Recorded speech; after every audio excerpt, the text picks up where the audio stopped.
Hello and welcome back to iCoachKids. How is your coaching going? Our previous chapter focused on tools that coaches can use to plan effectively. There we introduced the idea of a coach using activities and behaviours to progress their participants towards session objectives. This would suggest, and I use the word suggest with caution, that by using this approach, the players will have learned something. Now, imagine this scenario. Let's say a coach hadn't watched our videos. They haven't ever experienced formal coach education or actually ever coached before. This coach is then asked to create a mental image of what successful coaching looks like and begins to construct a picture in their head of this imaginary successful coach and their behaviour. Now, from my own experience, for most people this picture would look like this. A person in a tracksuit, a colourful whistle around their neck, a clipboard, a set of clearly delivered instructions telling players what to do, which results in a nice tidy session where the players rarely made any mistakes.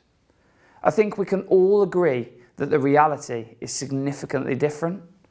If we adopt the messages from the previous chapter around developing informed expectations of what our players can achieve, do those behaviours shown by the successful coach sound like an environment that will allow players to achieve such goals?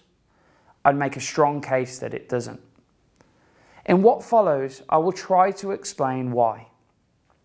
Okay, so what is learning if it's not a coach wanting to see the perfect session where everything is neat and tidy and where the children look busy, happy and well behaved?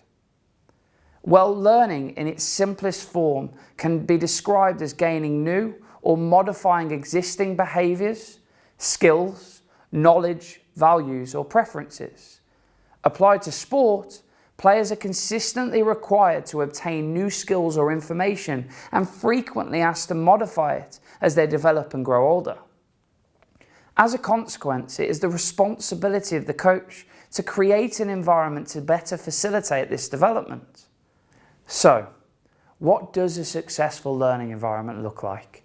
Well, research shows that this quality learning environments are messy, full of mistakes, encourage errors, are highly motivating, and have a direct purpose towards acquisition or modification of knowledge, behaviours and skills. Oh well, enter pedagogy. The word pedagogy has its roots in ancient Greece and literally means to lead a child, in the sense of supporting their learning and development. Hence, teachers were referred to as pedagogues. The term pedagogy is a fancy way to refer to the art and science of teaching, and in a coaching context can be defined as how best to create a learning environment for the child. And yes, coaches are also pedagogues or leaders of children. A coach has two pedagogical tools at their disposal. One, the activities they provide, and two, the behaviours they use within them. In the videos that follow, we will explore these tools to consider how kids learn and begin to explore and guide coaches to specific coaching strategies that facilitate and accelerate the learning process. See you in the next video.